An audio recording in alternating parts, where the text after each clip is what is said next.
사실 지금 이 순간에도 많은 한국 브랜드가 일본 인스타그램 인플루언서 마케팅에 투자하고 있습니다. 그런데 기대했던 매출이나 인지도는커녕 오히려 브랜드 이미지까지 나빠지는 경우가 허다해요. 왜 그럴까요? 여러분의 브랜드가 열심히 기획한 캠페인이 일본에서는 제대로 통하지 않는다고 느끼신 적 없으신가요? 단순한 문화 차이가 아닙니다. 일본 인스타그램 마케팅에는 한국과는 완전히 다른 성공 공식이 숨어 있어요. 이 영상을 보면 일본 인플루언서 마케팅의 함정을 피하고 성공적인 전략을 세울 수 있는 핵심 비밀을 알 수 있습니다. 여러분 혹시 이 숫자 보고 깜짝 놀라셨나요? 실제로 J마켓나비가 분석한 바에 따르면 한국 브랜드의 일본 인스타그램 인플루언서 마케팅 캠페인 중 무려 60% 이상이 기대 목표치를 달성하지 못했습니다. 단기적인 성과에만 초점을 맞추거나 한국에서 성공했던 방식을 그대로 적용하려다 생긴 결과죠. 당신의 브랜드도 지금 이 실패의 함정 속에 빠져 있을 수 있습니다.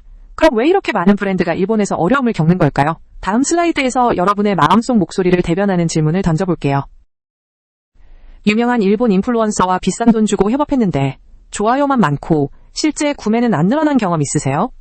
아니면 한국에서 핫한 제품인데 일본에서는 아무도 관심 없는 것 같아 답답하신 적은요?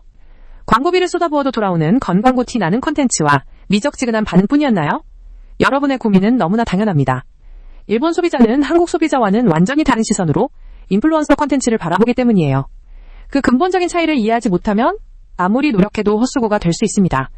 왜 이런 현상이 반복되는지 그 원인을 파헤쳐볼게요. 왜 한국에서 통하던 방식이 일본에서는 실패의 고리로 이어질까요? 첫째, 한국식 인플루언서 마케팅은 종종 제품 협찬임을 명확히 드러내고 때로는 강한 할인 혜택으로 즉각적인 구매를 유도합니다. 하지만 일본 소비자들은 광고성 짙은 콘텐츠에 대해 강한 거부감을 보여요. 이건 돈 받고 하는 광고잖아? 라는 인식이 박히는 순간 그 인플루언서와 브랜드에 대한 신뢰도가 급락합니다. 이는 곧 구매 전환율의 부진으로 이어지고 브랜드는 기대했던 성과를 얻지 못하게 되는 악순환에 빠지는 거죠. 그럼 이 고리를 끊고 성공으로 나아가려면 어떻게 해야 할까요? 다음 슬라이드에서 그 해법을 제시합니다. 일본 시장에서 성공적인 인플루언서 마케팅을 위한 핵심은 바로 진정성과 공감입니다. 첫째, 유명세보다는 브랜드와 인플루언서 간의 진정성 있는 관계가 중요해요. 둘째, 팔로워 수가 적어도 특정 커뮤니티에 깊은 영향력을 가진 마이크로 인플루언서들이 훨씬 효과적일 수 있습니다.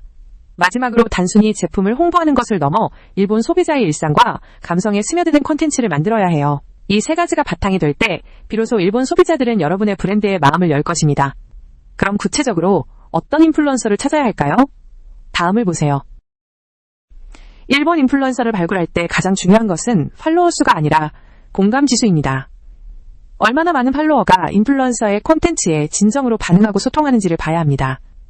실제 J마켓네이비의 분석 결과 팔로워 10만 명의 인플루언서보다 1만 명의 마이크로 인플루언서가 특정 브랜드에 대한 구매 전환율이 3배 높게 나타나기도 했습니다. 제품의 특징과 잘 어울리는 계정, 톤 앤 매너를 가진 인플루언서를 찾아 장기적인 파트너십을 구축하는 것이 핵심입니다.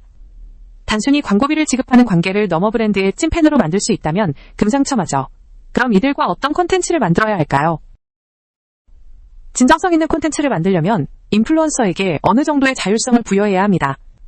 스크립트를 강요하거나 제품 노출을 과도하게 요구하면 오히려 역효과를 낼 수 있어요.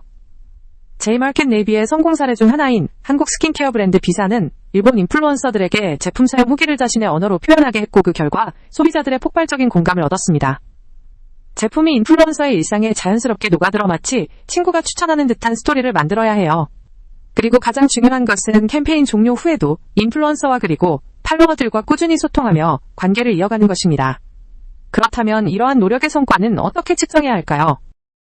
일본 인플루언서 마케팅에서는 즉각적인 구매 전환율만큼이나 장기적인 브랜드 인지도와 신뢰 구축이 중요합니다. 따라서 단순히 클릭수나 구매 전환율만 볼 것이 아니라 게시물의 저장 수와 공유 수 같은 지표에 더 주목해야 해요. 이는 소비자가 해당 콘텐츠를 유용하게 느끼고 나중에 다시 찾아보거나 다른 사람에게 추천할 의향이 있다는 강력한 신호입니다. 또한 브랜드에 대한 긍정적인 언급 양식 버즈와 댓글에서 보이는 소비자들의 반응을 면밀히 분석해야 합니다. 이러한 지표들이 쌓여 궁극적으로 브랜드의 팬덤을 만들고 지속적인 매출로 이어지는 기반이 됩니다. 다음으로 이 모든 전략을 실행하기 전에 꼭 알아야 할 주의사항이 있습니다. 마지막으로 중요한 걸 알려드릴게요. 이걸 모르고 행동하면 앞서 말씀드린 모든 노력이 물거품이 될 수 있습니다. 첫째, 일본 시장에서는 빨리빨리보다는 꾸준히가 중요합니다. 단기적인 성과에만 집착하면 일본 소비자들의 마음을 얻기 힘들어요. 최소 3개월에서 6개월 이상 장기적인 관점으로 접근해야 합니다. 둘째, 일본 고유의 문화와 소비 심리를 깊이 이해하지 못하면 작은 실수 하나가 큰 오해를 불러올 수 있습니다. 현지 전문가나 파트너사와 긴밀히 협력하는 것이 필수적이에요. 셋째, 모든 캠페인은 데이터를 기반으로 분석하고 개선하는 PDCA 사이클을 끊임없이 적용해야 합니다. 고정된 방식만 고수하기보다 유연하게 변화를 시도해야만 성공에 도달할 수 있습니다. 자, 이제 일본 시장에서 성공할 준비가 되셨나요? 여기까지 봐주신 여러분께 진심으로 감사드립니다. 오늘 배운 일본 인스타그램 인플루언서 마케팅 전략을 여러분의 브랜드에 적용한다면 분명 놀라운 변화를 경험하실 겁니다. 3개월 길게 느껴지나요? 하지만 이 3개월이 여러분 브랜드의 일본 시장 미래를 바꿀 수 있습니다. J마켓나비는 여러분의 성공적인 일본 진출을 언제나 응원합니다. 더 많은 일본 마케팅 핵심 노하우를 얻고 싶다면 지금 바로 구독과 알림 설정을 잊지 마세요. 다음 영상에서는 일본 MZ세대를 사로잡는 숏폼 콘텐츠 전략을 다룰 예정이니 기대해주세요.